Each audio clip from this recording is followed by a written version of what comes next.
All right. Go, go, go. Go, Hello go, and welcome power. to this episode. Ruined it already on First sentence take. one. I could edit you out, but I'm going to start again.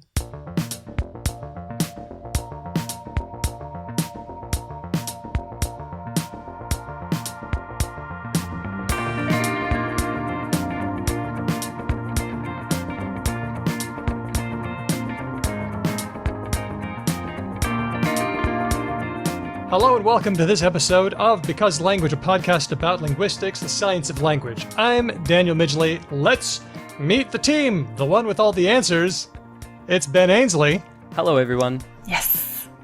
And the one with all the answers, Hedvig Hurgard. Different answers, Yeah. but also all of them. I would like to think that there's a like a B intersect H Venn diagram with like considerable overlap in terms of our answers. Yeah. We're Marxists in a similar way.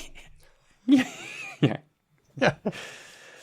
I would like to throw an apology out to all of our listeners. If you are listening to my voice and thinking, he sounds a little bit more Tom Waitsy than normal, that is because I had my Year 12 ball last night, and so I was deep on the D floor throwing out a lot of woo-woos, and my voice has suffered. So if Hasn't you suffered that like much. this voice, bad news, you will not get it again.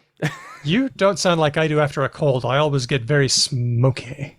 Yeah. You sound all right. Maybe it's mostly in my head, but I sound substantially different than normal to me. Anyway, It's mostly in your head. You don't sound that different. excelente. Edit that out. Carry on. This is a mailbag for our patrons. Hello, patrons. Thank you for being patrons. Hello. And for people listening to this months down the line, hello, general population. Yes. What this means is you give us the questions, you get to listen to our answers. So thank you for making the show possible. But before that, let's get to the news. We're going to start with a story on Spotify. Excellent. You know how Spotify tries to figure out what you like? Yeah. I have found it's very bad at it, but yes, I do know how they do that. Oh, I found it really good at it. Are you able to get a sense of like how they're grouping things? Are you able to figure out, sort of reverse engineer how they do it? So you know how if you listen to Spotify a lot and you build up a sort of catalog, it makes these daily mixes, but it makes more than one. And the daily mixes are actually, for me, sorted by genre, which is good because I listen to so much lo-fi when I'm working that if it didn't differentiate, I would have like 6 playlists of only lo-fi. But thankfully, it understands 100%. that that's a genre and it puts that in daily mix 1, and then in daily mix 2, it puts other stuff. So it is sort of grouping things by a genre, which I like. Maybe I have to dive a little deeper because I have honestly found that its recommendation algorithm is as mediocre as YouTube's, which for me is the notoriously most mediocre of things, which is basically like, I saw Really? that you liked this thing, so I'm going to give you a thing that I have just like heat mapped to be approximately the most similar thing. Like, very rarely has YouTube ever given me a thing which is what I would describe as a delightful surprise, right? Really? I'm like, That's interesting. Oh, look at this thing that is functionally indistinguishable, save for like one speaking voice from the thing that I have consumed recently. Right. No, YouTube is really good for me. Recently it was like, you would like to watch 2 hours of this a professional groomer grooming a dog who has a very bad coat. And I was like, yep, this is me. Wow. Never watched grooming videos before. That was an insight I was not expecting to get. Yeah, who wouldn't like that? Come on. I would absolutely not like that. I don't want to watch It's really 2 hours fun. of a dog being groomed. This type of video, the comment section is very, very often filled with people saying, you know, a little dialogue template saying, YouTube, would you like to watch a grooming video for 2 hours? 1 million people, yes. And I'm like, yes, that is me. Wow. Well, Spotify has a patent or a patent to do it slightly differently, to do this job of figuring out what it is that you want. Patent.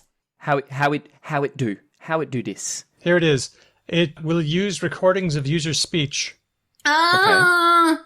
Isn't that what it Like isn't- illegal. When I speak into my phone and say, YouTube, play me some banging EDM dance music, isn't that That what... is what you listen to? I doubt that. I absolutely Ben, but- excuse- do we not know Ben? Have we met? Hedvig, I'd Have like to we talked introduce you about to Ben. Hedvig. EDM before? Hedvig, you should have seen me last night, like in the ballroom, right? When there was, because you know how balls work. You got a bunch of tables, but then you got a D floor in the middle, right? And so there would be just like shitty Bon Jovi song, shitty pop song, and then like either a thumping Did they play EDM Should I banger. Stay or Should I Go? Yes. Why is that a staple on all like school functions in all countries? Has been ever since. Don't even get me started. Anyway, right? So all that trash is playing, and I'm just like chin stroking up the back, and then like an absolute banger hip hop or EDM track comes on, and I am just like pushing well-dressed teenagers out of the way, because I am just like, I am in the middle, I am jumping up and down, I am whipping my head around to the point where it is very sore today. To me, an EDM very. So, but no, to my question though, when I bust open my phone, I'm like, hey YouTube, play me like something by Boys Noise or whatever. Isn't that what's happening? Isn't that it using my voice to like give me music? Yeah. What if it took a look at this? What if it took a gander at gender, age, meta-analysis, emotional state? Yeah, it does a lot of like morning mood for me and stuff, and I'm like, yeah. And accent. That's okay. That's Wait, what? Yep. Wait, that's how creepy. do you know what an accent is? That's a good question. I mean, well, to be fair, they've had a lot of time to figure it out now. Yeah, that's a task. Accent detection. I mean, yeah, I didn't know totally. they were good at that yet. Well, maybe they're not. Here's another thing that Spotify has a patent to look at. What are they doing? Yeah. By the way, I'm not saying that they're including this in the software now, but they've patented it, so they they have a patented protected it. space for it. Yeah. Background noise, whether somebody's on their own or there are other people around. Oh, So- you have other people. It might be a party playlist time. That's not bad. Does anyone else find the accent thing to be a little bit creepy? Intrusive. Yeah, because I want to know what they're doing with it. Because basically my brain basically goes, that sounds like a trashy, like that sounds like a white trash person. So I'm going to give them lots of I don't know what's who's that? Kid Rock. I'm going to suggest a bunch of Kid Rock. Hey, you sound Latinx. Would you like to listen to what you're already listening to? Yeah. But the scary thing about all of this is how often, well, okay, this isn't your experience, but it is mine. I mean, it does something good for me, right? Like I actually, when I click a playlist and I go like playlist radio or daily mixes, it's not doing too bad a job. I think the accent one is the one that gave me the tremors, Yeah. because Can I ask why, Daniel? From like a linguistics perspective, what's the sort of ethical implications in the background there? for some reason I'm thinking of that project where they try to figure out where refugees are from as a way of, what's that called? It's a 4-letter acronym. It starts with an L. Language of origin. No, what is I it? know that various countries have wanted to do that, and the US wanted to do that. They wanted to they have companies, and Australia has done it as well, and trying to just see if refugee stories match up. So you say you speak this language, but we've got this linguist here who says that language isn't spoken in that country. You must be lying. Is it that you're talking about? Or you say that you're from Iran, but you sound like you're from somewhere else. And that's because you were in a camp talking to people for a year. Yeah. Yeah. And so I'm just suspicious of anything having to do with accent, and it's probably not related to anything that I should be worried about. But I am. I'm concerned I'm about also it. surprised that accent is included, because how much better is that going to do my prediction on Spotify, for example, than just looking at what kind of things other users who listen to my kind of music listen to? Surely that has to be the best thing. I predict, Hedvig, if I may, that it won't be a... my suspicion would be it is not designed to improve the results of the algorithm. It is designed to reduce the load on the algorithm, right? So at the moment, they've got this super complex network of things figuring stuff out. And if they can listen to your accent and be this basic white boy just wants a bunch of EDM trash, and I'm speaking about myself right now. Instead of having to cross-reference a bunch of nonsense, it can just literally be I know what these clowns like, and then just give it to me. Wait, it's not so that they can give songs to you. It's so that they can give ads to you. Oh. Come on. Oh. What do you think this is for? Song recommendations. That was- Obviously, we both thought so. Yeah, Hedvig, correct me if I'm wrong. That was not made clear to me. No. Don't you think? Also, Don't you think? I pay for Spotify, so I don't see them ads stuff. There's something. If they want to know more about you, and I don't think it's so that they can give you what you want. Oh, now that you've said it out loud, that is abundantly That makes obvious. more sense. But question though, and this is as a non-Spotify user, I use YouTube for my music. So weird. So weird. How much are people speaking to Spotify? Like, I'm what not speaking to it data at all. corpus? Yeah, what I'm data confused corpus as is Spotify getting here? Well, it does show what's possible anyway, and there are more things that are possible, and the more possible things get, the more things we'll find that are maybe a little creepy and intrusive.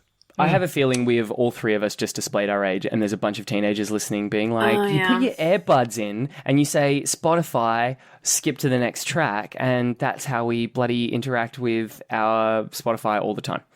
Okay, well, let us know. You can get in touch with us at hello@becauselanguage.com. Shall we move on to the next item? Yeah. Otherwise, we will be here until, yes.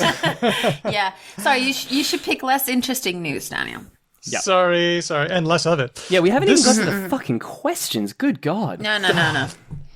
This one's about singular they. This one is Keir Moulton and a team from the University of Toronto, and this work was published in Glossa. We've talked a lot about singular they. We're big fans. We have. I was a big fan. This is one of the very rare instances where I was ahead of the curve even before I joined the show. Singular they, easy, makes sense. Just everyone needs to, just fuck off, basically, who doesn't like it. So you might use singular they in a sentence like, the reporter said that their cell phone was recording the whole interview. Sound good? Sure. Sounds great. Yep. Sounds fine to me. Some people think it sounds funny, either for prescriptive reasons or because they just think it sounds kind of odd. But what happens if I just got rid of the reporter altogether? What if I said, instead of the reporter said that their cell phone was recording the whole interview, what if I just said, they said that their cell phone was recording the whole interview? Just makes What do you think? perfect sense to me. The only thing that I can think about in that sentence is a sort of a person going, but I must know more biographical details about the subject of this sentence, right? And I have to say- and I think that is a real thing for some people, right? They're like, but is the person a man or a woman? To be fair, I do think it's strange in general to have a sentence with a pronoun. Like, pronouns usually are introduced after you say a full noun phrase where you say the reporter or Andrea or whatever. Can you give the non-linguist? Yeah. So give us a sentence with one and both. Yeah, so pronouns are he, she, it, you, me, they, us, all of them. Right. And usually a pronoun is replacing a noun or a full, even a noun phrase. So like, the ugly duckling was tired. Is ducklings it? Sure. Yes, duckling would be it. It was tired. Yeah. But if you just strike up a conversation with someone, or if you read something, and they immediately just say like, it was tired, you'd be like, wait, what? Like, not even about the gender. You're just like, what was tired? Something, just, I need to know what it's referring to. I guess in this particular example, though, we've got enough contextual information that we can assume that it's probably not sort of like Bobcat, for example, right? Because it's recording an interview. Well, right. So in the recording an interview, yes. But in general, pronouns, usually you introduce the thing before. You need to anchor them to a proper noun. Yeah. It's a sign of someone not being used to writing, I think, if they do that. Well, some people find singular they perfectly fine and some people don't, but we're still kind of working to understand the conditions under which people do find or don't find singular they acceptable. Let's dig into the literature. So in earlier work, Kirby Conrad and a team found that people find singular they more acceptable when the they is somebody socially distant, like the dentist washed their hands instead of my friend washed their hands. They find the friend one not as palatable as the dentist one. But what we're finding with this work is that if you've got nobody in the antecedent role, the sentence with the reporter, people thought was fine, but the people with no reporter thought it was weird. Mm-hmm. Their comment is, we find that the presence of a linguistic antecedent, like the reporter, has an ameliorating role for singular they, because it serves to reinforce the irrelevance of the gender of the referent, which is why the reporter, we don't know if that's what gender that person is. Sure. But as long as you stick somebody in there, singular they sounds okay. Without it, odd. Yeah, right. Oh, also, just apropos to nothing at all, I just figured, can we just all start calling female reporters reportresses? Oh, God, gross. Let's not. I was like, reportress. German does this kind of stuff, and I have to remember. But it is, and there is a potential feminist argument for it, which is gender is relevant, and you shouldn't, like, being gender blind is not always helpful either. It's what we're seeing in sort of racial discourse right now. Like, this push towards colorblindness is actually just deeply antithetical to any sort of forward progress on anti-racism and all that kind of stuff. Yeah. Which is a thing that I have been speaking with my wonderful partner about, and which I was not aware of completely until she was just like, you white people have some interesting ideas about how this works. And then you say, you're right. And I cleaned that up a little bit. Oh, I see. White people are fucking idiots sometimes. I've thought about it, and it's led me to sort of more often say that I'm white when I started thinking about this more. And sometimes I say that in instances where I realize that, like, the other people might not be clued into why I'm saying it, and it makes things weird. You're just in a room of white people, and you're like, hi, I'm Hedvig, I'm white, and they're all like, okay. Also, I'm descended from Vikings. No, I think I said at one point, I was like, oh God, how was it? Oh, it was about the train and like about it was actually kind of tricky. So it was the police were inspecting people's passport for entering into Germany, and they didn't check me and Steve. And I casually said to someone like, oh, it must be because they have like racist bias and we're white people and they didn't check us. Which might be true. Yeah. But that is definitely the sort of offhand comment that I would say all the time. Like, that is a very normal statement for me. But I said it to someone I don't know, and I think they might have thought that I agreed with that. Oh, wow. You know? Oh, right, that, like, right. They didn't check us because we're white and we're better. Yeah. Kind of like, I found that with French people, like, especially older French people, sometimes you'd be like, I do not want my culture diluted. I'm not being shy about this. Like, so they will say things that can kind of sometimes sound to me like they would be progressive, but what they're actually saying, like you've just said, is just like, yes, they must have put me to the forward of the queue because I'm French, and their implication is like, which is the right way to go. Yeah. And I said this, and I realized the person I was speaking to, I couldn't tell which interpretation they had made, and I was like, I'm not going to draw attention to it, I'm just going to go on with the rest of the conversation because I don't know what to do about this. But, yeah. Ugh. Well, let's leave singular they for a while. I'm sure that we'll find out more interesting stuff about how that works. I noticed this tweet. How do you say the name of the influential pragmatics theorist who invented all of the maxims of behavior? Sorry, non-linguists. Hedvig, how would you say Herbert Paul? Do you know who this is, Ben? Hold on. Let me look at I want to give you a guess. Don't look at the run sheet because it says the word. Okay. I didn't look at the content, but I could see the name. I am going to guess that it's the French pronunciation. And which that is? Please produce it. Herbert? The last name is what we're after. Herbert Paul, HP. If it's French, it's going to be like Poil? It's not French. What? Sorry, his last name starts with G. Here, I'm going to spell it Grice. Oh, I saw Herbert Paul. I didn't see. Okay. Yeah. In that case, I'm going to go with Grice. Grice. Yeah, that's how everyone says it. Grice. Rice with the G. Grice and Grician Maxims, yeah. The Grician Maxims. Well, I'm looking at this tweet by Judy the Linguist on Twitter. Linguist Twitter, quick question. Do you pronounce the name Grice, Greece, or Grice? I had learned the first one was correct, Greece, but I have recently heard the second in a linguistic setting, and I need to talk about implicature in class this week. And then a whole bunch of people in the comments were like, yeah, no, I only ever heard Greece, and I only ever heard Grice, and it was kind of split. And I was like, wait, what? Because I've only ever heard Grice. Has anyone ever done Gris? Yeah, Gris or Gris or whatever it is. All right, so how do we settle this? Gris would be the French pronunciation, right? I know this person isn't French, Yeah, it but that would. is how you... Let's make him French. Hébert. Hébert Paul Paul Gris. Yeah, that's fine, like but he's it. not French, is he? No, he's British. But he might have a French heritage, right? All Like right. he might have a French parent or something like that, which is why he's got a French name, potentially. Yeah, but that doesn't always mean you inherit pronunciation, right? Well, I decided to take this to youglish.com, which is a website you can go to type in a word and find that word in YouTube annotations. Oh, what a cool... I've never heard of this. It'll take you right to that spot in the video, and so you can hear like 44 different people saying Grice or Grease, and you can count them up. Oh. Yeah. It's like your Spotify. It's Yeah. Anygram viewer meets Spotify. You can hear people saying stuff. So do you want to know how people pronounce a certain word, like divisive or divisive? Is it this or that? Well, now you can look it up in a bajillion Divisive. YouTube videos that have annotation. It's so Okay, brilliant. And so I'm going to go out on a limb and guess the answer is a bunch of people say it both ways. No, everyone says Grice. Okay.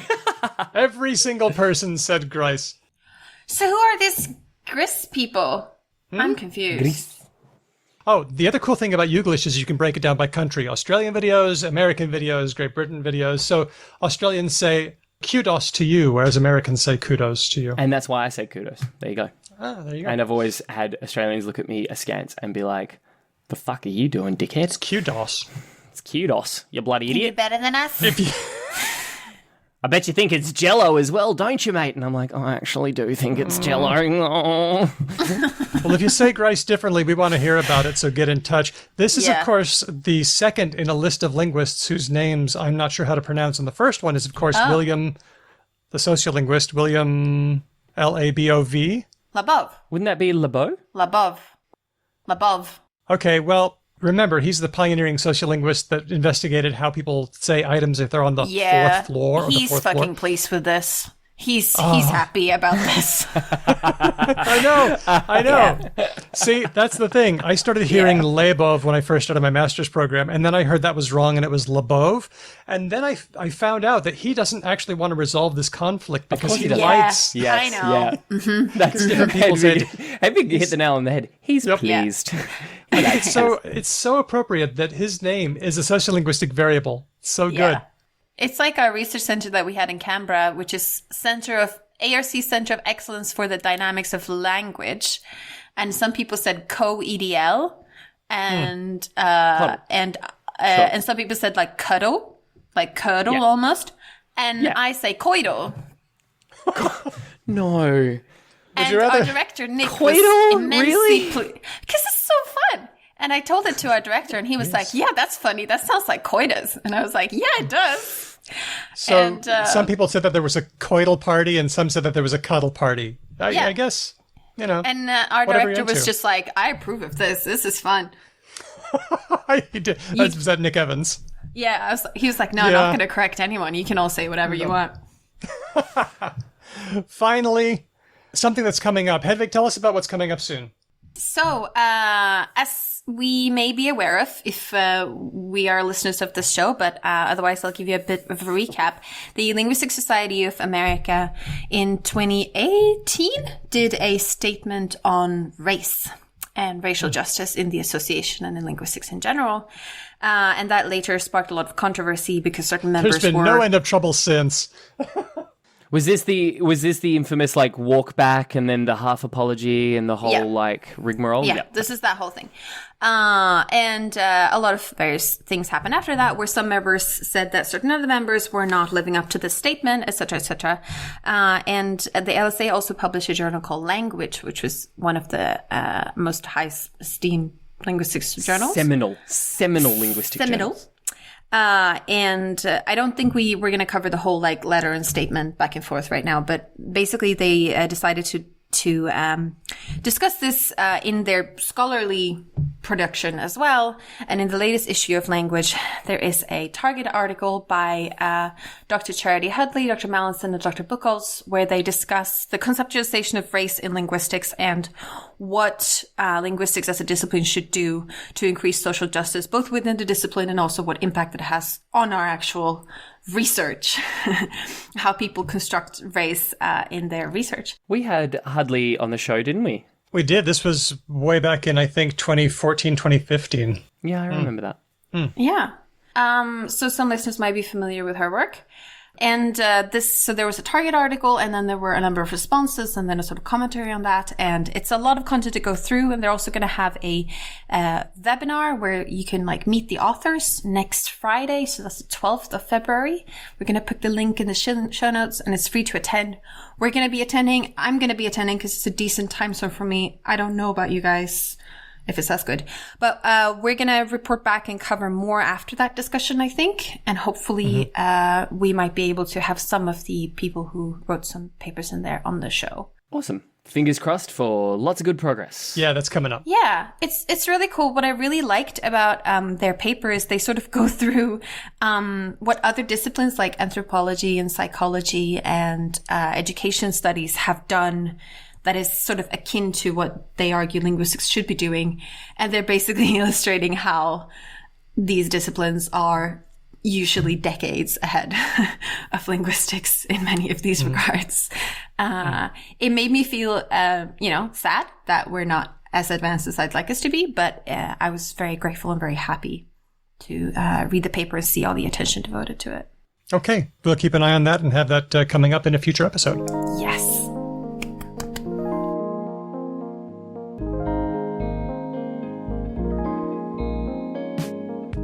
And now it is time for Hedvig and Daniel to do heaps of really hard work while I sit here and coast on their coattails because they're going to have to answer a whole bunch of difficult linguistic questions. Not so fast. You're going to have to answer them first, knowing nothing. Oh, Yes, okay, I love okay, it. okay. That's what we do. All right. So the first one comes from Marty via email, hello@becauselanguage.com. Martin? Marty. Lovely, Marty. lovely. No, I'm going to call you Martin just for this time because I feel like it's honorific. I'm affording you even more respect because you're just a dead set legend and you're starting off the show. I'm going to call you Marty from now on, though. Thank you. Now, on our Word of the Week of the Year episode, we talked about sus. Ah, yeah, sus. Great word. Yeah. So Marty says, regarding the word sus, I've used that word, maybe spelled sus, S-U-S-S, but pronounced the same as you did on your Words of the Week of the Year 2020 podcast for decades. You and me both, Marty. You and me both. Yeah. Yep.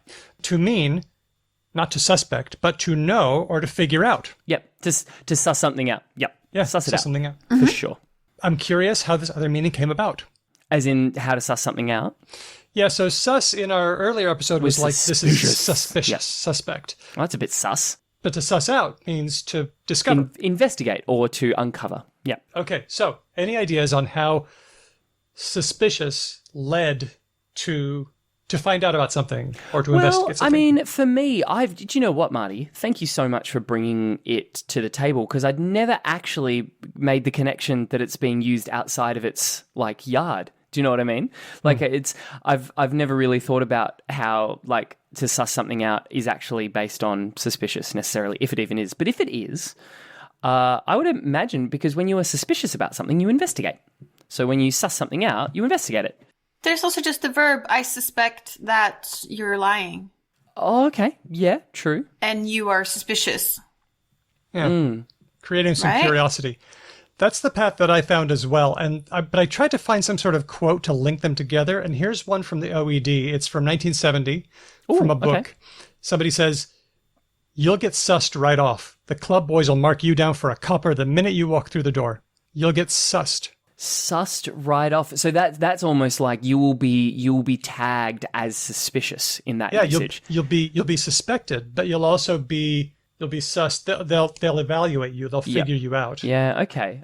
So that there is a neat It's a little good link threat. between suspecting and finding out. I think that encapsulates them both. Fascinating. Yeah. There we go. Is this a case of patient labile verb?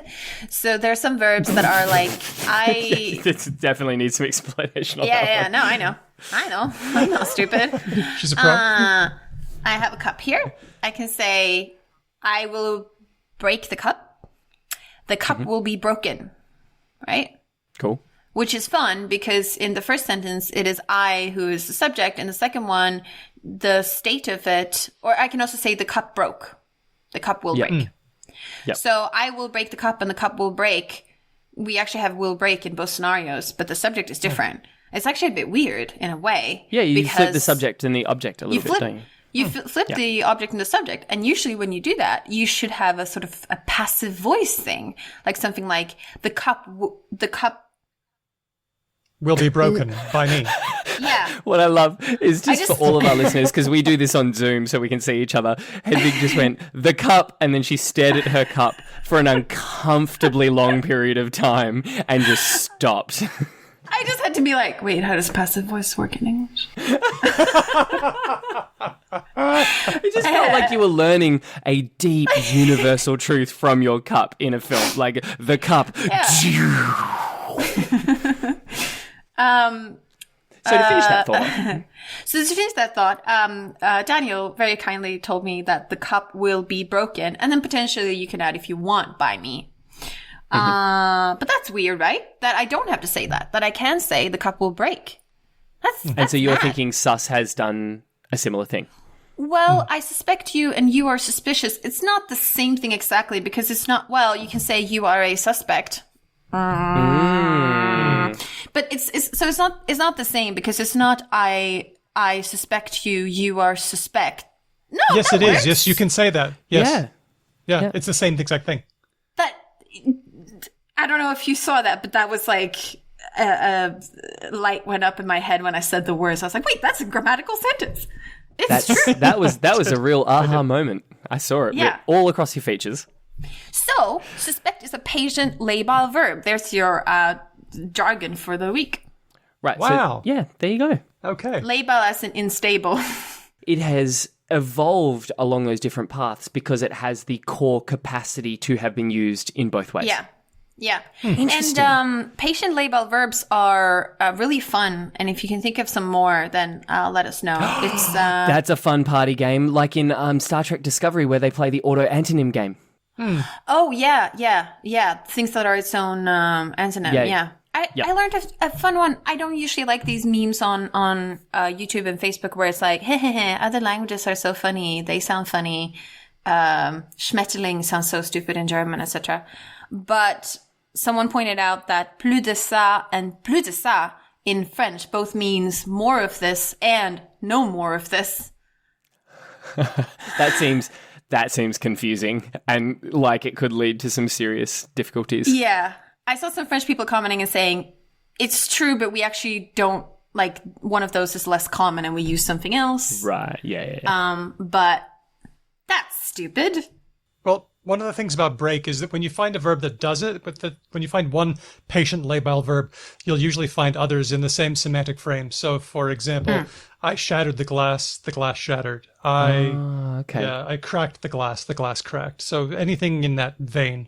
Okay, so what we want to find is multiple veins, listeners. So if you've got a bunch of different, like, little geographical regions where these patient labile verbs... There you go. Good job. live, then you should definitely hit them up to us because you could then be the same kind of unpopular person we are at parties and you'd be like, hey, you know what patient labile verbs are? Isn't this interesting? Yeah.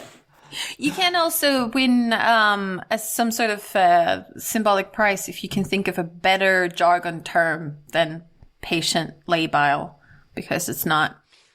I will send you all of the trash 4H pencils that Hedvig uses as a scoreboard.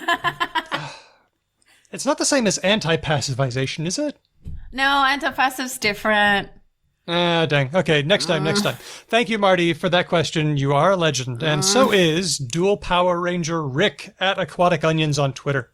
What a cluster of great handles. Yes, indeed. Is the segment J, as in jorts, jutes, or japron? Let's just pause for a second and talk about some of these J words. I knew about jorts, jean And shorts. you didn't have trouble figuring out japron. Japron is a denim apron, I presume. Denim apron. Yeah. I'd never heard of jutes. What is that? They're boots, I guess, right? Why would you have boots in denim? Googling. Why would Jutes. Yeah, jutes. you do that? Oh no, it's totally a thing. It's like those Australian Uggs. They look like Uggs, but they're denim. Yeah. Yeah, right. Okay. I hate it.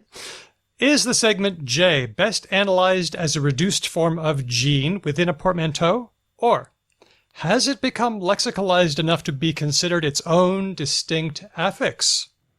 Well, when you said japron before, I was like, I've never in my life encountered anyone who refers to something made of denim that is not in jeans as jeans, right? Mm-hmm. I've never heard... I've never heard someone call like a denim jacket a jean jacket. Jean jacket, for example. You've never heard that? Jean jacket. Oh, I've heard. Yeah, that's what we used to call it back That's in the like really 70s. common. So is this an American thing where jean is actually a synonym for denim? Yes, it is. Yes, it is. Oh, I wasn't aware of this. I got my blue jeans we know Yeah, already. this is what I mean. I've always heard jeans just referred to as pants, as in like I've heard the word jean solely referenced to pants, and jacket, anything else is denim. denim, which is the material. Jacket. Yeah, I had a jean jacket. Hey, can we think of any other J words? Of course, there are jeggings. Are they jean leggings? Yeah, jean leggings. Jeggings, yeah. Jeggings are leggings that give the appearance of being made from denim, but they're usually not. But are in fact not. Okay. Yeah. Yeah. In my quick searching, I came out with jouettes, which just doesn't work at all. I thought maybe there might be joveralls, which is sort of like a throwback to our swoveralls from last episode, but made of jeans. Yeah. I even came across, don't Google this, junderpants. I don't know how you possibly expect me not to Google that. How Yeah. could you... Why would you even say the sentence, don't Yeah. Google this? That is 100% a thing that That's will be Googled. rude. Junderpants. It just sounds terrible.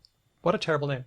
I found something curious, which is we just talked about jutes, which we all had to be told were jeans boots. Mm-hmm. But I also found up on Googling something very curious, which is jandals. Oh, jandals, of course. Jandals Which- different. Yeah, I know, no. But Yeah. the stupid teens on the internet have reinvented the term to be a jeans flip-flop. Oh, no. No, that's just what lovely Kiwis call their thongs. Because they're Japanese sandals, right? Japanese sandals, yes. Yeah, but they've redefined the J to be jeans. So they've made jeans thongs. I don't care for that at all. I want all these kids to get off my yard. Also, I'm guessing that jeans thongs is a different thing as well. Yes. That'd be Jong. Anyway, let's take it back to the regular question. How do we know the difference between J as part of a portmanteau and J as a legitimate prefix? What do you think it is? Do you think it's one or the other, or is it fuzzy? Why can it be? But wait, what's the prefix in this scenario? Well, the J. Wait, why aren't portmanteau things prefixes? Because portmanteaus are explicitly the combinations of two words, whereas prefixes are more abstract, aren't they? Like pre, Yeah, but for instance, doesn't have... I don't just say pre by itself.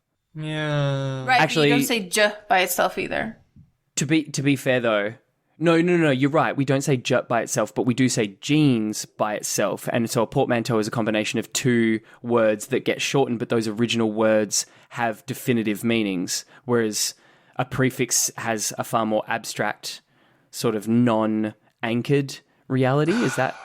Portmanteaus are hard because you put them together and they could still refer back to their original thing, but sometimes it's much more opaque, like with chortle, which is like chuckle and snort, or you've gotten that ort and you've stuck it right in the middle. So the method of attachment is not clean. It feels like portmanteaus are only portmanteaus in the early phases of that word's lifetime gestation phase. Like that's the pupa phase of the word, and then after that they just become a word in their own right.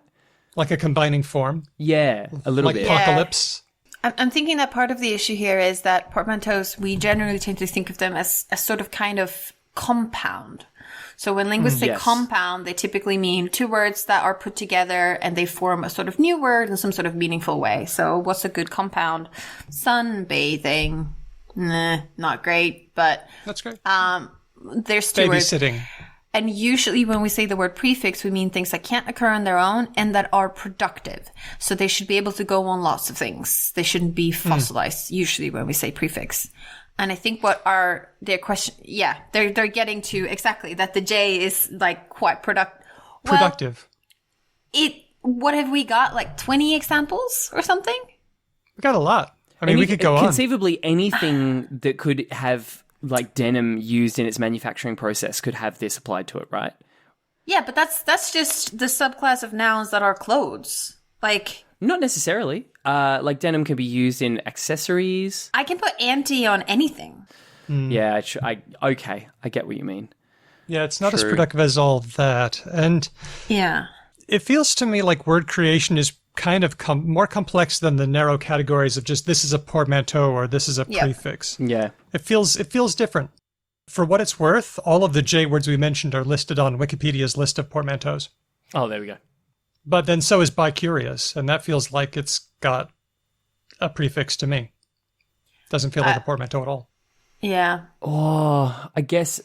But that feels like a bit of an accidental double up though, doesn't it? Because what it's really saying is bisexual curiosity, right? As opposed to simply just using the bi prefix in its to like productive format, right? It's not like I'm curious about two things. Like a bicycle has bi, not because it's got anything to do with bisexuality. This stuff's complicated. Yeah. I don't know if there's a good answer to this. So what's our answer? Do we feel like this is a portmanteau? I'm leaning to portmanteau. I lean to portmanteau on this too. one. I think we're a ways away from it being a productive prefix. When I can start putting it on verbs, then I'm totally down for it being a prefix. But also, I think the sort of like the asterisk, like it's a portmanteau asterisk. The barrier between portmanteau and prefix is a lot more fuzzy than we'd probably like it to be. Good. I'm happy about that. Hey, big thanks to Dual Power Ranger Rick for that question. Yes. And we'll go on. This one's from Nikolai on our Discord channel. Why do PEEP, peer, and peak all mean the same thing and have such similar spellings? PEEP, peer, and peak. Peak.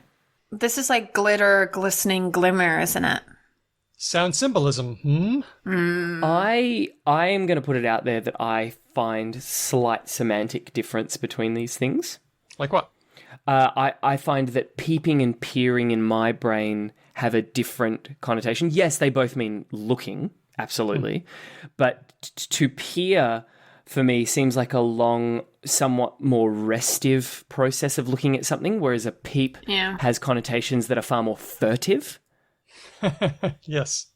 And peeking as well. Furtive means... Like to peep Sneaky. is exactly. Like if I peep at you, I kind of do this. Short amount of time. Yeah. Great, Whereas if I great peer radio, at someone, I Ben kind of Aisley. Ben Aisley is performing great radio content here. What I want everyone to imagine is, in the first instance for PEEP, just any game of hide and peekaboo you've ever played with an infant. And in the second instance, anytime you smell something and you don't know what it is and your eyes narrow for the amount of time that it takes you to figure out what that smell was. That's a peer for me. I think this is a great illustration of our question asker probably doesn't mean that they all mean exactly the same thing. No, I think they're realizing that these aren't perfect synonyms.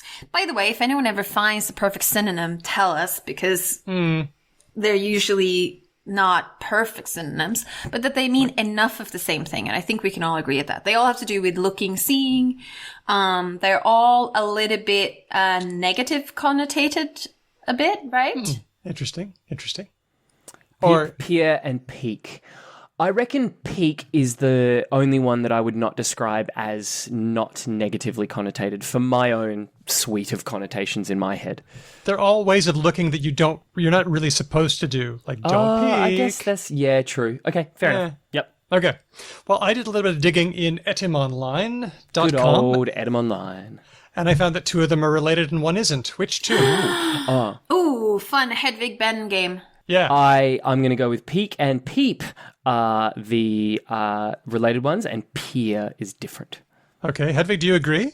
That was going to be my guess too, but that's boring. I'm going to say... Let's both guess the same thing, and then we can both be wrong and salty together in our loss. Okay, yeah, I agree. Peer is the odd one out. Turns out you are both correct. Yeah. See, did you see how I just encouraged you to like trust yourself there? You're welcome. So peek and peep were once the same word, but now what was the word? Did peek come from peep or the other way around? Which came first? I'm going to guess peak is the originator. Okay. I'm going to guess peep because sound changes tend to go to front to back. Ah, see, you got me. Okay. You've got me pipped on this one.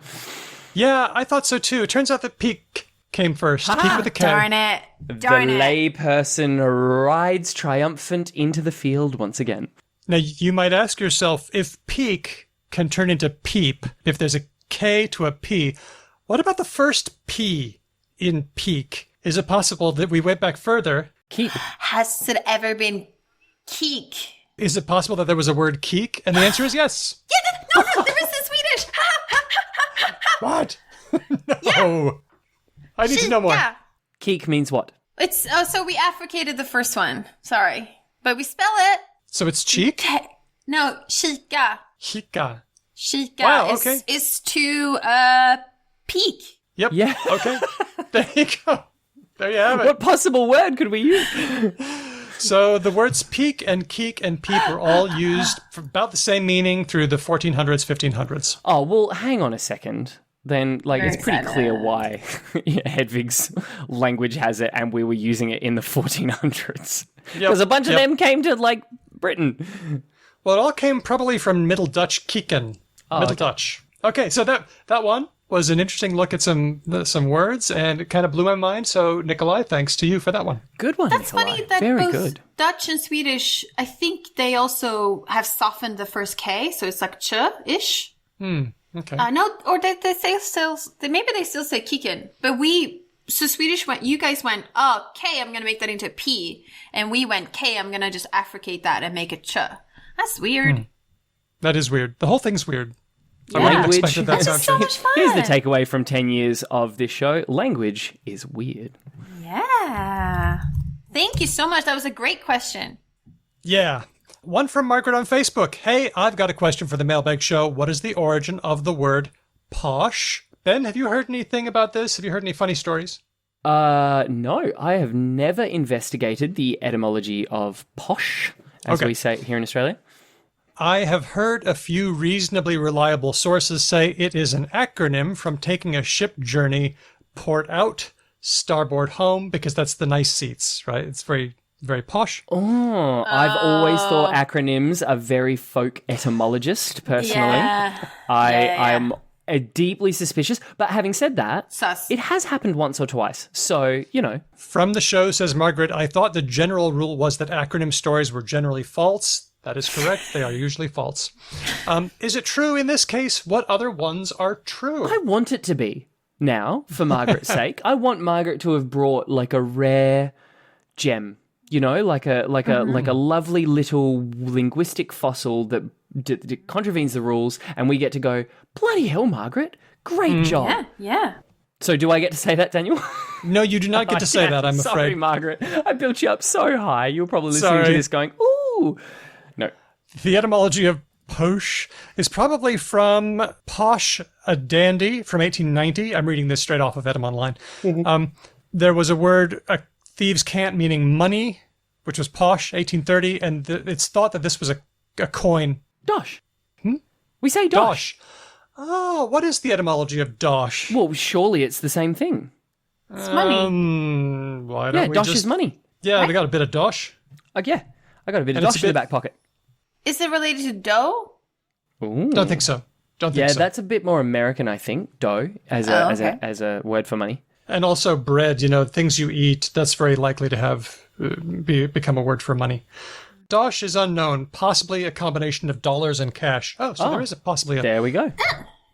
Anyway, what about acronyms? How far back do acronyms go? Or initialisms? I'm going to treat them both the same. Oh, Latin, surely. Like, Latin? didn't the Romans do a bunch Really? of acronymizing? They did. speaker, SPQR. Yeah. That appears on inscriptions. So, Senatus Populusque Romanus, which means the Roman Senate and people. And wasn't SPQR also the acronym for the entire Roman Empire? Yeah, you just put it on everything you own. Yeah. That's right. Yeah. But from then, it was a bit of a lull. We don't see it in English until, I'm just going to give you some here. GIF or GIF, 1987. RAM, 1957. Scuba, 1952. MIDI from 1983. You get the idea. Hang on. Hang on. Sorry. What? I'm getting what you mean. It wasn't until the sort of the 70s and the 80s where acronyms started turning back into words. We were using acronyms far earlier than that, but we weren't wordifying them. That's right. Correct? They existed here and there, but they weren't wordy. So according to an article by Ben Zimmer, the earliest one we can find is from 1879, where they abbreviated Supreme Court of the United States as SCOTUS and President of the United States as POTUS. That's Right. That's like literally the first one. And I thought it was kind of new, but it's not. It's What? like the oldest acronym in English. The oldest acronym being used as a word. Yes. Right. We had acronyms. Like they That's existed. what I think too. Yeah, they surely. Surely the Dutch East India Company was referred to by its capital letters in forms and stuff. Surely. Yeah, it's like you say, Ben. They were around, but we didn't just go around saying them as one word. Interesting. I want to dig further into this because literally the earliest modern acronym we have was POTUS from the late Yeah, it's 19th insane. century. That's going to blow my freaking mind. Yeah. Me too. Here's the other thing. I mean, in World War I, we had AWOL, absent without leave. Yep. We had AWOL. But in Yeah. World War I times, they weren't saying it as a word. They would spell it out. He's AWOL. Sure, but that's still an acronym. Yeah, it is. Yeah, but yeah. then by the time we get to World War II, then That people is started saying AWOL. AWOL. Yeah. And if you hear a story like fuck or shit or whatever, that this was before the 20th century, they're few and far between. There really are not a bunch. So yeah, that rule happens, and don't believe posh because it probably comes from somewhere else. But the good answer, Margaret, is that Thieves' Cant is super fun, and that is like when you go to like various origin stories, anytime you run into like Polari or Thieves' Camp or any of those, you always know you're in for a good time, right? Because anything that was even remotely around any of those words is just a hoot. It's such a good time. And whenever you see an etymology that's or the origin of a phrase that says, "Oh, this comes from the Navy," then be suspicious. Hey, here on the Wikipedia page for acronym, it says that Edgar Allan Poe made an acronym that spells out "Pretty Blue Batch." You mean a poem where the first letter of every line spells that? It's the initials of a name, is it? That would have to be the world's longest name. At any rate, we always add our names, initials, Pretty Blue Batch. That is to say, Philadelphia Regular Exchange, T Total Young Bells, Letters Universal Experimental Bibliographical Association to Civilized Humanity. Holy Jesus, what a mouthful. I mean, no one that's a funny joke. Yeah. Right? That's no a one party said trick, that. essentially, isn't it? That's he's being silly and funny, Mr. Poe. But But he it did is an before acronym. SCOTUS. Yeah, But it is. It's Yeah, and then AM and PM also existed before English did. And then, of course, there's OK, which is an acronym for all correct. They were being silly. But that goes back Is to... that when? the settled answer? I thought that was like one of a few contentious possibilities. It's not contentious. It's pretty solid. That's the first, because the first references we have to it are from that. Okay. It was then picked up by Old Kinderhook, which was, I think, President Martin Van Buren in the U.S. But it looks like we started using RSVP around 1850. So that would actually be a very early one. Again, we didn't say it like a word, but it was definitely used as a unit. The main thing is when you hear that a word was created by acronomy or initialism, and it was before the 20th century, no, probably wasn't. Fail. Yeah, usually. That was a doozy, Margaret. Well done. Let's go to Cass.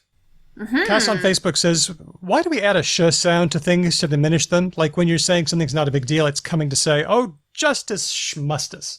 Or hill schmill. I don't mind no stinking hill. I guess, I'm going to go out on a limb and guess there was a funny man or woman at some stage in the last 100 years who did that as a thing, and people thought, that's a hoot. I'm going to do that. And it's just carried on ever since. What language background might this person have had? Isn't this a Yiddish thing? Yeah, Yiddish for sure. Yep, it is. Yeah. Came into English from Yiddish speakers in the late 19th century.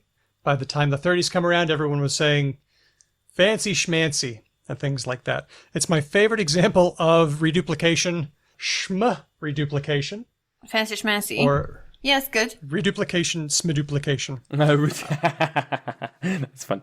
But then I found a fun article by Erica Ockrent, who's been on the show, on mental floss, where she points out that there are difficult words to schmiduplicate. And Yes. I'm going to see Absolutely. how you do. Okay. Breakfast. How would you schmiduplicate breakfast? Schmeckfest. Breakfast schmeckfast.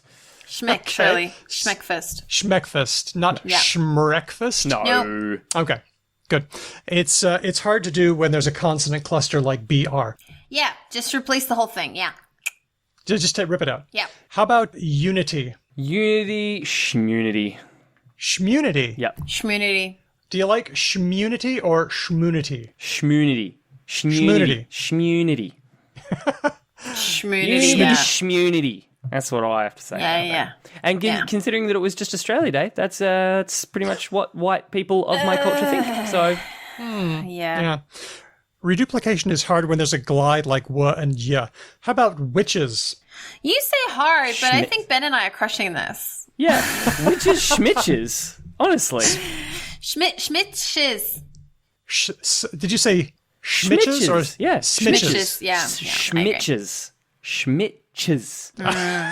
You're working that pretty hard. Yeah. Are you sure you wouldn't rather say smitches instead? Nah, No. witches. Or go on. Schmitches. Witches, schmitches. See, for me, that like that real protruding the jaw forward is the fun of doing it. Right? I really want Yeah. to get my Agreed. schmitches in there. What about when you have another ch sound? So like chair. Chair schmer. Yeah. Okay. It's hard when there's a ch in there, like with witches. It's hard to, or the ch Yeah. or a sh. It's hard to do. Or sheep. Like the Sheep, animal. schmeep. No. That's easy because you just replace it with the other thing. Yeah, Okay, yeah. okay. How about immunity? When there's a soft, Schmimmunity. unstressed syllable in front. Schmimmunity. Shimmunity. Sh- Immunity, shimmunity. Wouldn't you rather say ishmunity? No. Imshmunity? I do Oh, not no, want to God, say no. that. No, That no, is I don't want to awful, say that at and all. you should feel bad for suggesting it. Yeah, I do feel bad. I also feel bad for suggesting schmooze where there's already a schma at the beginning. There's a famous schmooze. comedian who has this as a bit, and their name escapes me right now. But they do a bit where, it's just like, this is all really good right up until you get schmooze. And then you're just like, schmooze, schmooze. Schmooze. So, hey, do you agree that the meaning of this kind of reduplication is like, money shmoney, like, I don't care about it. It's a diminishment, right? Yeah. Diminishment, You right? say this thing is of less importance than than the baseline assumption that I presume is at work right now. Right. In this So, conversation. The other kind of reduplication you have in English is the like money. Oh, right. Salad. Like I paid in cash. I paid in money. Not Bitcoin. Right, yes.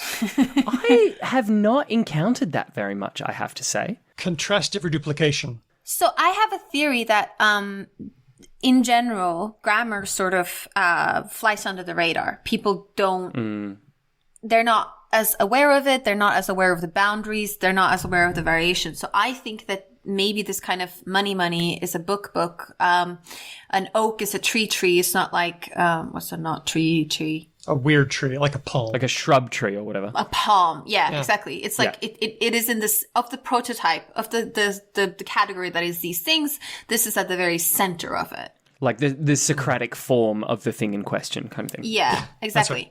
And it's one of those things where, so you said, interestingly, Ben, that you don't think it's as common in Australian English, maybe. Well, as you were speaking, I came up with the one example that I know that English speakers do use pretty regularly, which is like. Do you like them or do you like them? Like it. Yes. Natalie Chan has a very good sketch on like and fancy. Okay, so like schmeik is diminishing, like is prototyping. But I wanted to bring up before because I think haven't we talked about this on the show before? Because We had a whole episode about reduplication. Yeah, and I remember bringing up the Swedish nickname thing, which is replacing the first thing with a P. So Ben Penn, Like the song. is Daniel Paniel. Like, Daniel Paniel, yeah. One of my very best friend in the world, whenever I pick up the phone, it's just like, Andy Pandy. exactly. Yeah, so we've got the same 100%. one. My mother likes to call my brother Hannes Pannes. And Hannes. just for fun. Yep. Yeah, And it's cute. And it's cute. And why does this abstract pattern have what we got? We got diminishing, we got prototyping, and we've got cute. Adorable. Yeah. Kawaii. Reduplication's so dope.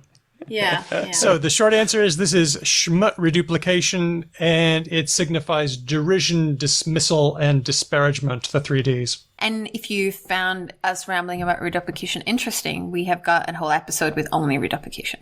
Yep. Yeah, which is apropos to what I was going to say, which was like, I love that knowing our listeners, Margaret is not the kind of person who would have asked that question, got her answer in the first, like, minute of us speaking and then gone, oh, they're talking about this a lot. This is not what I wanted. What I love is that our listeners are just kind of like, ooh, 15 minutes of reduplication chat, because we could have just wrapped it up with like, it's Yiddish. Bye. Bye. Yeah. Let's go on. Thanks, Cass. This one's from Diego on Patreon. This is our last one. I've seen and heard, I feel like this one is addressed to me. Yeah, I think it is. I've seen and heard on more than one occasion that Mormon missionaries, Why would this be about you? I don't understand. we've got the ex-Mormon linguistic thing locked down tight. That's our niche, right? Yeah. Mormon missionaries seem to have a real knack for learning languages and learning them fast. With your background and experience, can you speak to this at all? Thanks. Well, you can't, Daniel. You came to Perth. Like, I did. you didn't have to learn another language. I know we speak badly, but not like that badly. You could have learned Nungar. I did actually speak a bit of French and Spanish. Okay, sure. True. I'm So- really glad Daniel didn't learn Noongar at that stage and proselytize to the indigenous people here. We fine are with grateful that. for that. Yes, that's true. Okay, so here's the background. Many members of the Church of Jesus Christ of Latter-day Saints, commonly known as Mormons, which annoys them if you call them that. So Mormons... Really? Yeah. Yes. I have known you this entire time and you have never told me that I annoy Mormons when I call them Mormons. It's kind of a new thing. It's a whole story. It's a whole thing. Many members go on a 2-year mission, many times to places where they have to learn the language. And to do that, they go to a place called the Mission Training Center for about 8 weeks for intensive language training. And it's been claimed that missionaries are super good at learning languages. I used to hear that people at the CIA or the FBI or the KGB would come to the MTC to try to learn their methods, but they never did quite as well. This sounds like the kind of like internal big upping that so many institutions, not just religious ones. I'm not throwing a bone here at like true believers, but down the road from us, Daniel, we've got the West Australian Centre for Performing Arts, right? And they love sort of like just kind of being like, did you know we're the most prestigious performing arts academy in Australia? Like, it's just like really, that's what it sounds like to me. Like that kind of like completely baseless. Did you know we're actually low-key super good at this? It is. It's exactly that thing. Mormons have an interest in promoting themselves as like supernaturally good at learning languages. But also, if we revisit the Ben Ainslie theory of language acquisition, which is that it's all about motivation, religious people, pretty motivated. Mm-hmm. Yeah, good point. Like, good point. Okay. I'm not religious, but like if I believed that there was a creator and that if you didn't please him, you would go to hell, and that I would go somewhere and save people, that's a motivation to learning a language that I've never felt in my life. And I'm a linguist. Like I've got to put a fire under your butt. Yep.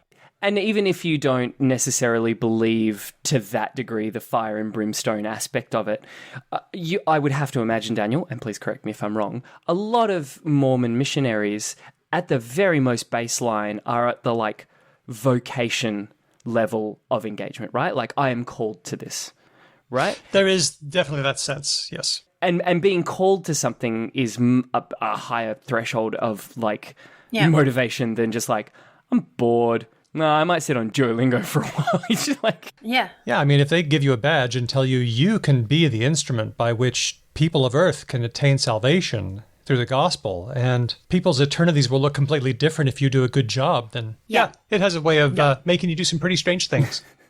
Yeah. Now, as far as the scripture goes, Mormons think of this as a manifestation of the gift of tongues, which a lot of churches think is, glossolalia, but which, if you look at the New Testament, on the day of Pentecost, it describes all the Christians getting together and speaking, and everyone runs in and listens to them and thinks that they're just babbling away, but they're actually speaking languages. And in the book of Acts, it says, how are we hearing everybody teaching us the gospel in our own language? Right. So Mormons think of this as more translation. Gotcha. Like a babblefish. Yeah, that's it. And I'm reading this from Mormon Wiki. In the Church of Jesus Christ of Latter-day Saints, the gift of tongues is manifested every day among the thousands of missionaries serving around the world. Missionaries learn foreign languages and the interpretation thereof with astonishing ease, and words come to them that they have not mastered. Yeah. Okay, so Sure. Cool. there is a body of work on this to see if it's actually true. Okay. Yes. I'm chomping at the bit for it to turn out that when you plonk a person in a fucking foreign country and that's all they speak, you learn real fast. Yeah, as well. Yeah, but do they learn well? That's the question. Okay, let's find out. The answer is no. They don't actually learn all that well.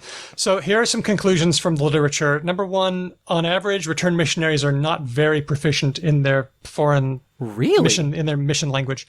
No, using the FSI test, that's what the U.S. government uses. They score about 2+, which is described as limited working proficiency. They can do work stuff. They can do social routine stuff, most situations, but they don't have very good control of the grammar. What is baseline? If you took Ben Ainsley and you stuck him as a profoundly mediocre human being, and you stuck me somewhere in the world that is a non-English place for 2 years, because that's how long a mission goes for, correct? Yes, that's right. What is accepted baseline for a mediocre douche like me? Well, it depends on the language, but I mean, even if you're talking about the ones that English speakers find really difficult, like Korean or Arabic, for 2 years of immersion, you'd expect to get to like intermediate, high intermediate, maybe even advanced. Okay, so the Mormons are not doing any better or worse than any other numpty. So they're definitely not amazing at it. They're just exactly what you would expect from human beings being plonked in some sort of immersion situation for 2 years. Yeah, that's about right. They're great when it comes to churchy stuff. Right.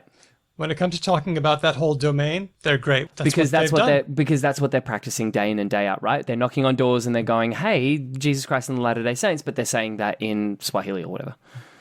But they have trouble supporting opinions, speculating, and producing speech without errors that disturb or distract. They do not seem to experience this Pentecost-like outpouring of linguistic skill. They seem to be okay at language in a manner consistent with the stuff that they talk about all day. Okay, yeah, no better than most people, no worse. Not supernatural. Yeah. Fair enough, That's exactly fair what I enough. expected. Yeah. And that's the answer, Diego. There you go. So Mormons are not super gifted at learning languages. They just seem to have this interesting system built into their faith, which just takes a bunch of young people and puts them all over the world. Yep. Great question, Diego. Thanks for that. Appreciate that. And thanks to everyone for all of their questions. We have another bracket of questions to go next time we do a mailbag. So we'll get to those then. Don't worry.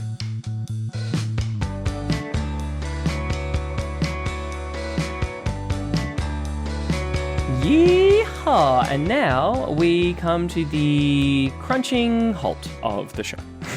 Oh, I love this part. It's Words of the Week. Huzzah! Okay, the first word of the week, stonks. I've heard of this before. They're stocks, as in Wall Street. Yeah, as no, in- but I've heard of it in a different context. Oh, what are stonks? Like a stonking good time. Okay, yeah, that is an earlier meaning, but now this stonks, as in the stock market, is taking over. Lord Mortis suggested this one. Oh, thank you, Lord Mortis. Who has heard about GameStop I have. and the wild shenanigans? I have. I think we're all Okay. on the internet enough Yeah, okay. that we've heard about this. So to understand what's going on, we need to start with short selling. I've got the best example of this. Okay. Okay, go ahead. Does it involve squirrels? Let me really quickly Google it. I found the best summation I've ever seen. Like, I understand what shorting a stock is, and I have done for quite a while, but look I've at you never go. heard it more succinctly sort of expressed than this. Here it goes. Okay, and this comes from a wonderful gaming website called Penny Arcade, which you should check out if you ever want to get like the hot take on games. So, you just got a new Xbox. Before you open it, I ask you to borrow it. I then sell that borrowed Xbox for $500. I go to Best Buy and I get a new Xbox for $450, and I pocket the $50 that I've made, and I give you the Xbox unopened. That's short selling. Why is the game store selling you an Xbox for less money than... So in this particular instance, the example of the Xbox is really pertinent because of the shortages of supply for all gaming hardware at the moment. There is a far more sort of stock price kind of pricing scheme in that it's very difficult to get hold of a retail price new Xbox or new PlayStation or new graphics card for a gaming PC. So mostly what people are getting are resale cards, which have been jacked up prices substantially. Does that make sense? No.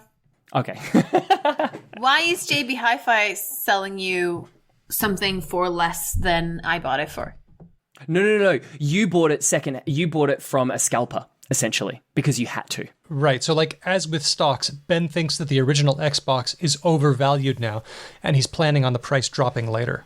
I understand that. Okay, let's just make another example. Let's make concert tickets. Ariana Grande. It's exactly the same thing. Right. Yeah, but that's you got an Ariana Grande concert ticket for $500. I asked to borrow that concert ticket. Yeah. Then I go and sell that concert ticket for even more money. 600. And then I go, because I've got like the inside line, I go and buy a concert ticket for less money, right? Say $450 because I know where the good tickets are. That's the bizarre thing. I don't know how you got that. Because I'm better at it than you. Because I'm better at this than you. But in the case of stocks, you're betting that the price will go down later. So I borrow Ben's shares in Orange Corp, and I can sell them to Hedvig. I can pocket Hedvig's money. And then later on, when the stock goes down like I expect, I can just buy cheaper shares, give them back to Ben, pay him a little extra, and then I pocket the difference. So that's short selling. Short selling is like the ultimate sort of like, I know how to do this better than you move in stock trading. But what happens if the shares don't go down in price? What happens if they go up? Then you're fucked, right? Yeah, this is the ultimate Faustian bargain because there is no safe limit to shorting. If stock price goes up, you get fucked proportionally to whatever that increase is, and you're on the hook for it, and it's bad news. Shorting is a very dangerous game. Because prices don't go below 0, but they go above 1. Right. If you just buy and hold shares, you could lose your whole investment, but you can only lose your investment. If you're shorting and it goes up 5x, 10x, you could lose multiples of what you invested. That's the danger of short selling. And then what you have to do is you have to buy shares to give back maybe to Ben, right? I got to buy shares at a higher price. I got to bite the bullet and buy those shares, give them back. And then what happens is when I buy the shares, then that makes the price go up even more. And that's what we call a short squeeze. Yeah. Squeeze. That's what I've heard. Okay. I want to hear from any of our listeners if they, after listening to this, understood it better or worse when they listened to, because I think other people listen to other like economy podcasts, and I listened to The Indicator from Planet Money, and they had a whole squirrel example, and that didn't make any sense to me. But what you just told me about concert tickets and Ariana Grande vaguely made some sense. It got somewhere into my brain. All right. Good job, Ben. So here's what went down. Some folks on the Wall Street Bets subreddit, including the main instigator, someone named Deep Fucking Value, decided to embark on a massive buying spree for GameStop stock as a way of screwing over the short sellers. And they had a number of reasons for this. Some people, it was the money. For some people, it was the lulls, of course. And then for a lot of people, it was deeply personal. Like I read stories about how Wall Street messed with the global economy during the crash in 2008, and there were entire families sleeping on people's floors. There were people making tomato soup out of ketchup packets. So for a lot of people, it was like super, super personal. So a bunch of different people for different motivations have come in and they have bought a bunch of stock, which is not what short sellers want to have happen. No, because what happened was the stock went way up. Like in early January 2021, GME GameStop was trading at about $17. That was the start. On the Monday night, it closed about $77. Unheard of. Snap! Unheard I knew that. of. Like I knew the broad outline strokes of this story. I did not realize that they had nearly order of magnitude this stock. 5x in one day. On the Tuesday night, it closed at about 150. On Wednesday night, it closed about 350. Okay. Yeah, exactly. It was up at 400 for a while. Yeah, it was. And I'm watching this and I'm saying, this is up 2.5 times in one day. I waited for years for Tesla to do this. That is So far, the short sellers have lost about $13 billion. Yay. I mean, on GameStop. I say yay. The niggling part of me worries that to a lot of these hedge funds, they're like, oh no, we're down like 4% this quarter. That's a shame. The other thing is, and if you smart economy heads can help me, some people are saying like, oh no, but this is going to be bad for the people who are buying the stocks because the stock is going to plummet at some point. Yeah. Which is technically what you want in a shorting situation. So some people are saying it's making the matters worse. But correct me if I'm wrong. If you have stock in a company and things go shit, you just lose your investment, right? Yes, correct. You don't do like the shorting people and potentially lose more than that. What this is creating right now is a bunch of hedge funds are probably looking at the stock right now and they're piling let's short the fuck out of this. Yep. But it means that the people who are investing their 1,400 stimulus check from the US government are only losing 1,400. They're not losing 400,000. Multiples. Correct. Yes, that is correct. True. Okay, good. That makes me feel like a bit better. I think shorting is kind of a shitty thing to do because it's great if you're shorting a corrupt company or a bad company, but it can cause a struggling but otherwise solid company to go under. Yeah, because it just communicates a huge amount of lack of confidence on the part of investors, which can be the death stroke to a lot of otherwise fine companies. And I do feel a little bit bad for GameStop like Incorporated. And I'm not going to get into all of the like various ethical issues around how GameStop operates as a business or anything like that. But just like as a company, you were just like, you were struggling, you were ticking along, and then through no actual action on your part, you find yourself at the middle of this maelstrom of like plucky revolutionaries fucking over capitalist dogs. And you're just sitting there being like, I just wouldn't mind having a retail business that sells games. Could I do that, please? Yeah. I don't want to be the standard bearer for like eating the 1% all of a sudden or whatever it is. Yeah. It's not just GameStop. It's also BlackBerry. It's also AMC, the movie chain. It's Dogecoin. All right. Everybody's looking for this. Now that we know that we can bid up a business, you know, Dogecoin. Market manipulation is no longer in the hands of the institutional funds. It's in the hands of retail schlubs like me. As long as you can touch a nerve with enough people, right? Like that's the classic. You have to be able to mobilize a bunch of the schlubs like you. And that isn't always an easy thing to do by any stretch of the imagination. And the first one is going to be the one that makes it big, just like Bitcoin was, right? Yes, so exactly. GameStop is going to be the big one. And to make it more confusing, right, there was this app people were using for doing this, which allowed you to like easily invest things that was called Robinhood. Which was very confusing to me because when I started seeing these news about Robinhood getting shitted on for restricting people to buy GameStop shares, I was just like, why are they called that?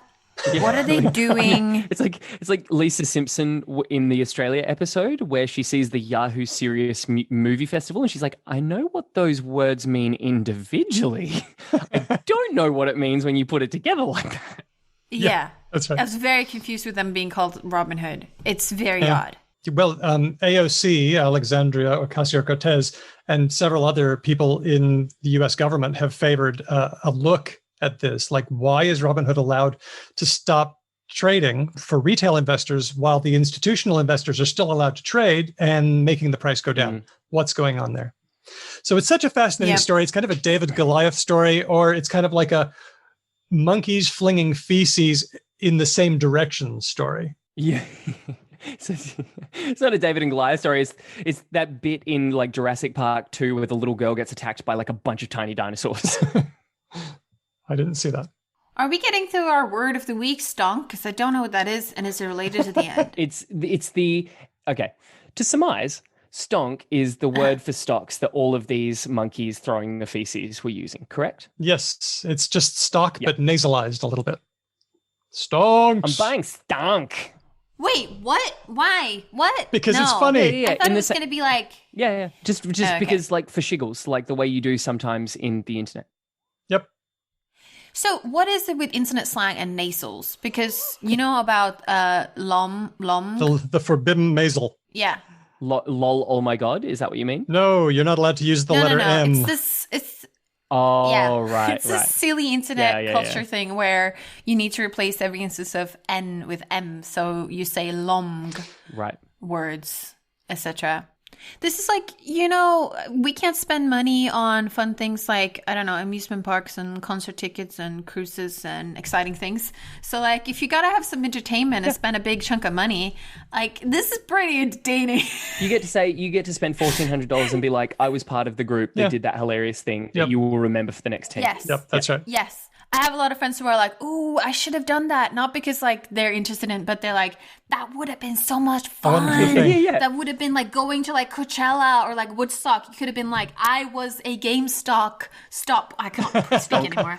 I was a game stonker. A game stonker. Yeah. Like I literally think that's it. That's like I went to Woodstock. I bought GameStop. Stock chairs. is the new game.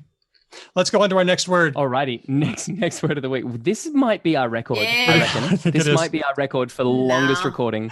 Unity. This one was suggested by Nigel. The word unity has been coming up a lot in the context of U.S. politics. Joe Biden mentioned unity in his very first speech as president-elect. He said, "I will work to be a president that seeks not to divide but unify." Nah. So now Republicans are using this as a rhetorical tactic. They're saying that having consequences for insurrection is divisive or divisive. Oh, yeah.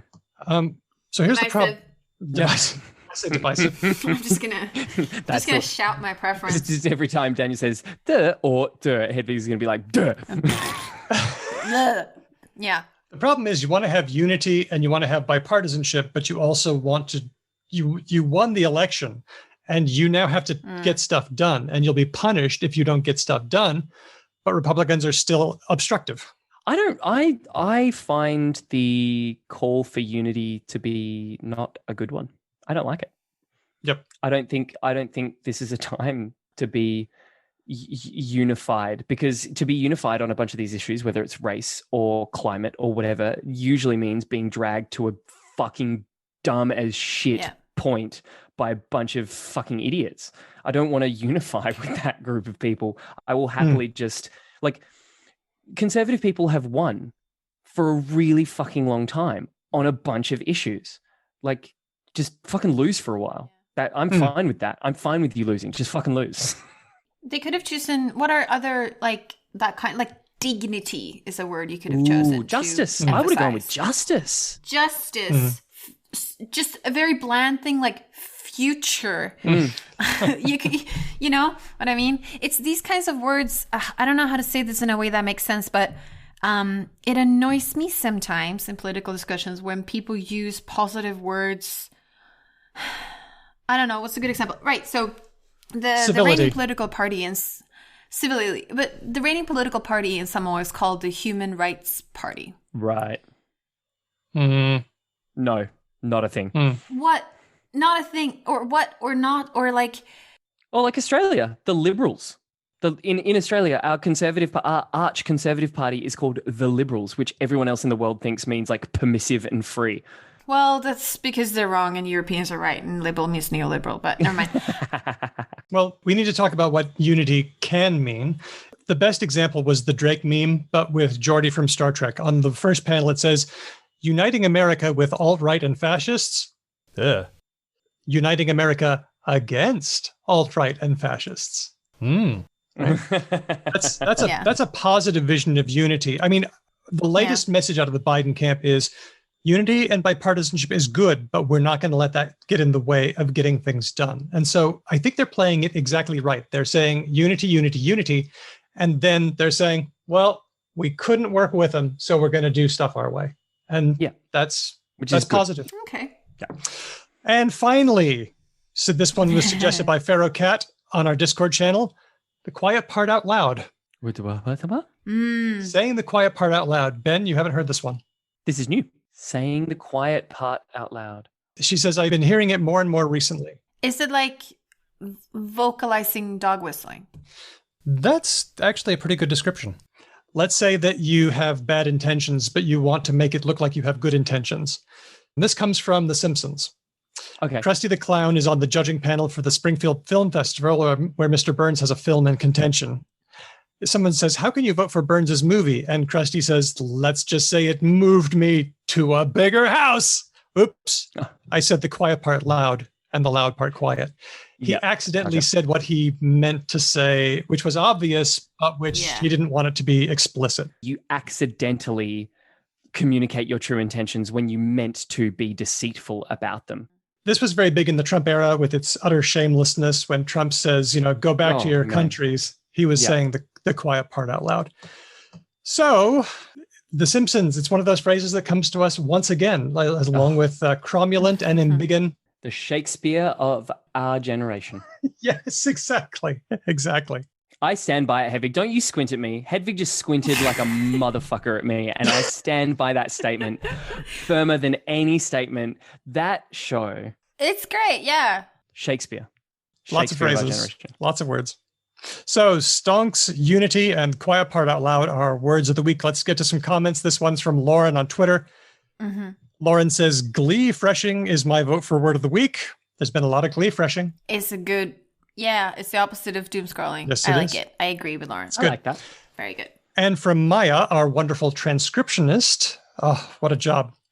For word of the week, Karen, but with a Q. Like Quarren. Oh, for QAnon? For QAnon. Yeah. QAnon Karens are Karen. Yeah, okay. Yes, and this is because of that one hateful representative, the QAnon congresswoman who... I can't remember her name. I can't She's either. Double-barreled last name.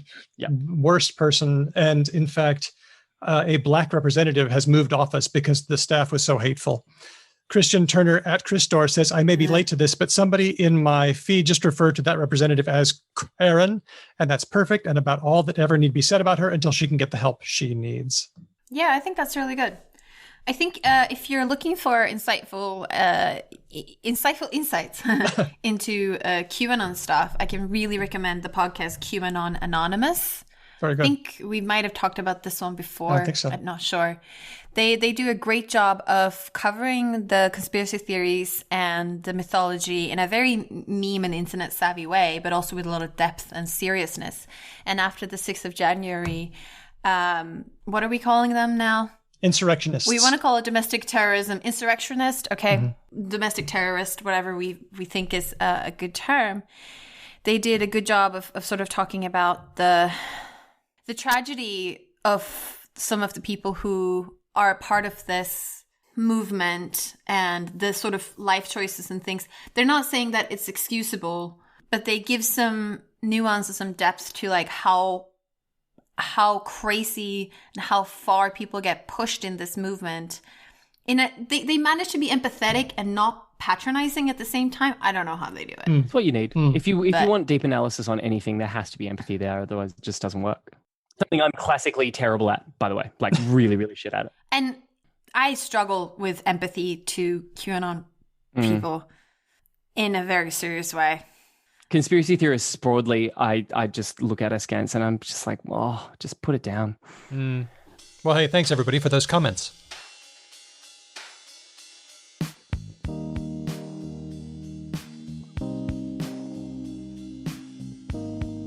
Hey, you have been listening to a special you've been listening to a special patron-only episode of Because Language, our mailbag episodes, but you might be listening to this a ways down the line when we open it up for Gen Pop. If you have any questions, thoughts, queries, insights, anything at all like that, you can get hold of us in all of the conventional social media channels. We've got a Facebook presence, we've got an Instagram presence, we've got a very small YouTube presence. Don't visit us there. We haven't really done that in a while. We have a Mastodon presence, we have a Discord channel, and of course, as always, if you just really want to spend some time crafting a meaningful missive, you can send us an email to hello@becauselanguage.com. Is that correct? Yep. Yes. That is.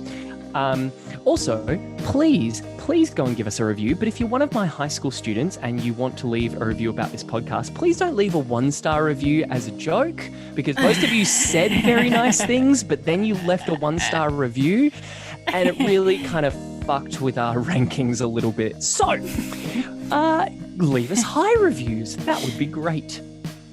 I'm looking at you, Daniel. If you like the show, leave us high reviews, and if you feel like other people besides Mr. Ainsley are good on this show, feel free to mention that too. Yeah. But if you do like the show just because of Ben, do that, but just don't leave a 1-star review as a joke, please, if you can.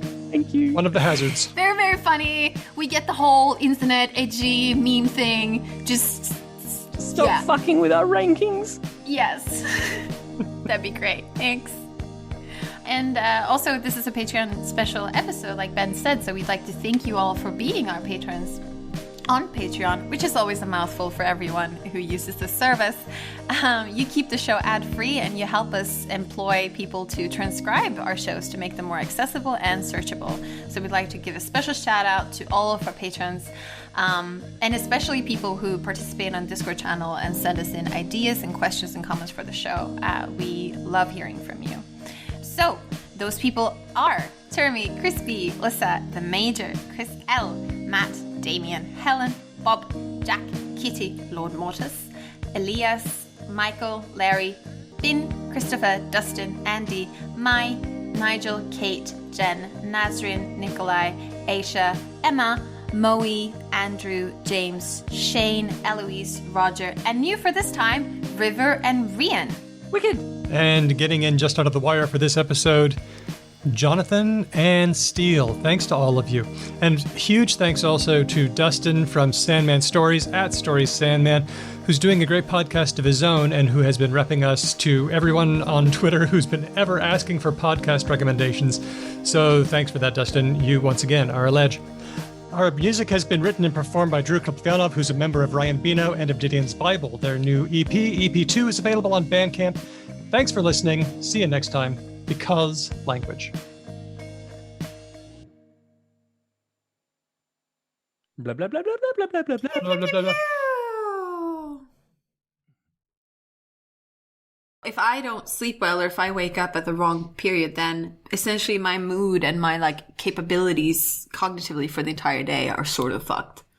I would agree with that, but I've just recognized that me at 75% capacity is fine.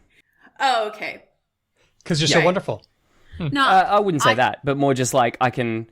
The Ben Ainsley that the world requires is about a 75% Ben Ainsley. 100% Ben Ainsley is just too much. How about the amount of Ben Ainsley you're willing to give the world?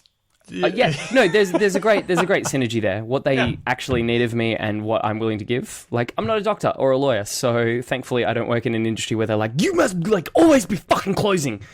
But is it the same 75%? That's the question. Yeah, that's a good point. We hope that you're enjoying the mail out of stickers/postcards. People are starting to get those. They're coming through. Yeah, let us know if there's anything else you want. So my merch life is basically the usual, right? Like stickers, teacups, tote bags.